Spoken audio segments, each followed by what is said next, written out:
This video is going to be a bit different from my others. I know that fish game news could be pessimistic, but I always try to just keep it lighthearted and snarky. I don't like doing actually depressing stuff. Combine that with how this was told to us over a week ago, and I feel like I can't really call this a fish game news video.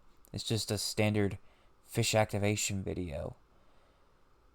And I think this is important enough to be put on Acid Phoenix too, even if it's not scripted.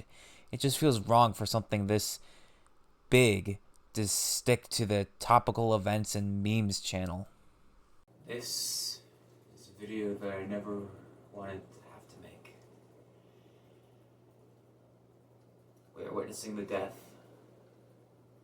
of this. I have always championed physical media.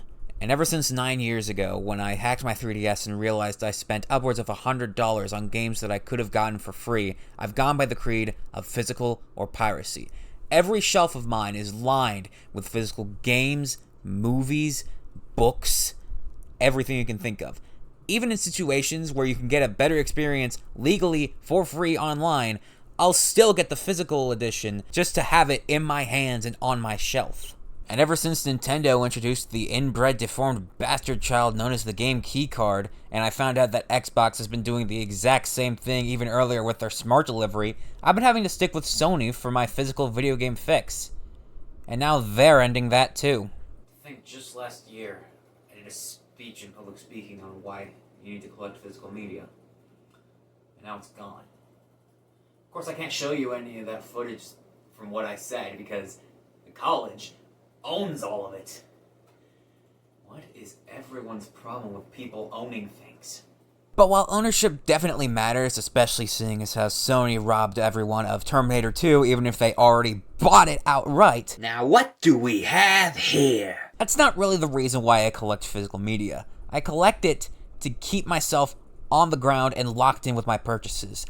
After I got my Steam Deck for Christmas, Gavin loosened me up a bit and I ended up getting Payday 2 and Fallout 76 for a grand total of $5. I barely touched either of them.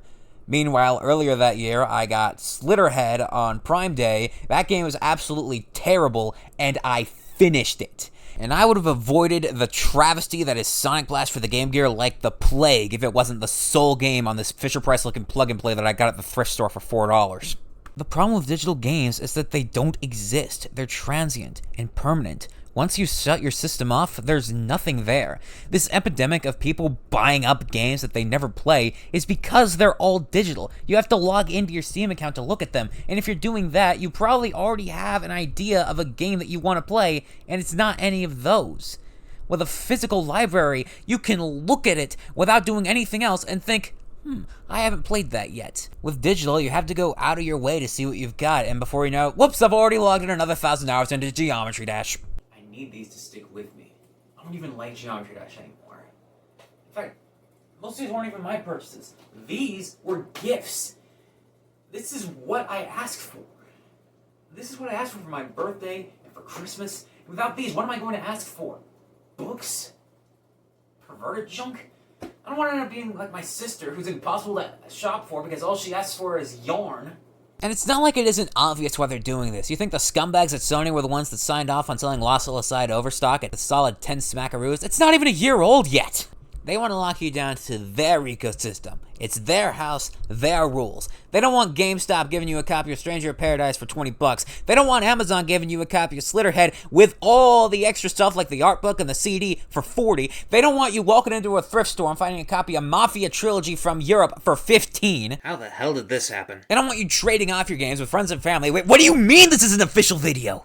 This stuff is 60, 70, sometimes $80, and you will pay that because this is Sony's turf and you abide by their terms. And if that means Dragon Guard 3 doesn't exist anymore, well, that's your problem, not mine. To which I must ask, Sony, is that your decision to make? I have always been a firm believer in free market capitalism, which means if one market isn't doing it for you, you are free to take your business to another market, and in some cases, a free market.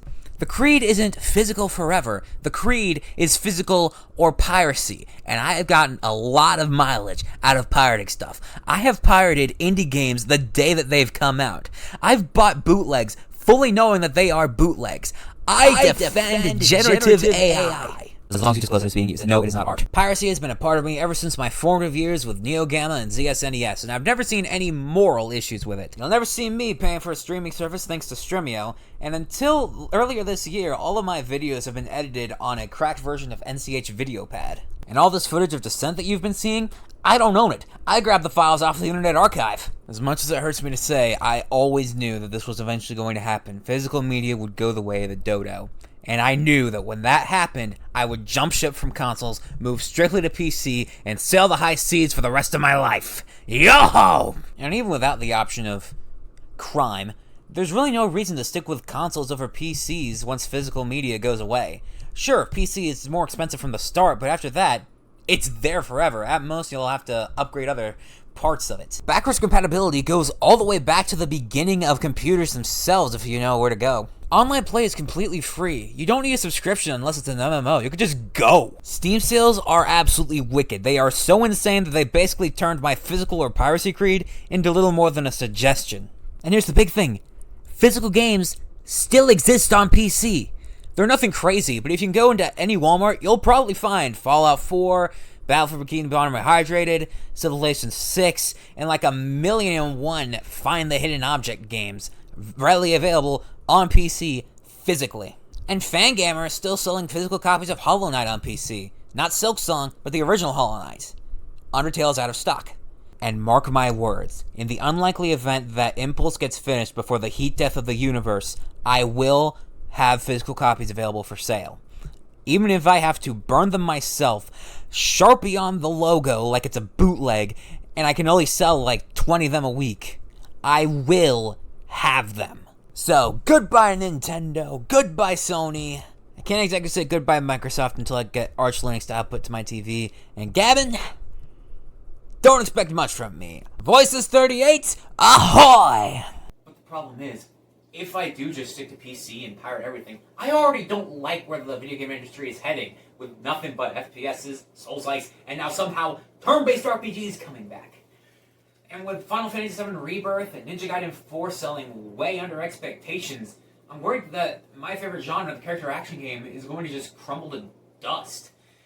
And once I'm not participating in it, you vote with your dollar, and when you don't have a dollar, you don't vote. So when I'm not voting in what the video game industry has to be, we could see the character action genre just die off. When Tides of Annihilation comes out in like 2032, it's going to be digital only. I'm going to pirate it. I'm not buying it digital. I don't care how much it matters. I'm pirating it if it's not physical. So when that comes out and it sells below expectations, that's going to kill off the entire genre. And we're going to be left with nothing but FPSs, Souls-likes, and turn-based RPGs. Because people are retarded.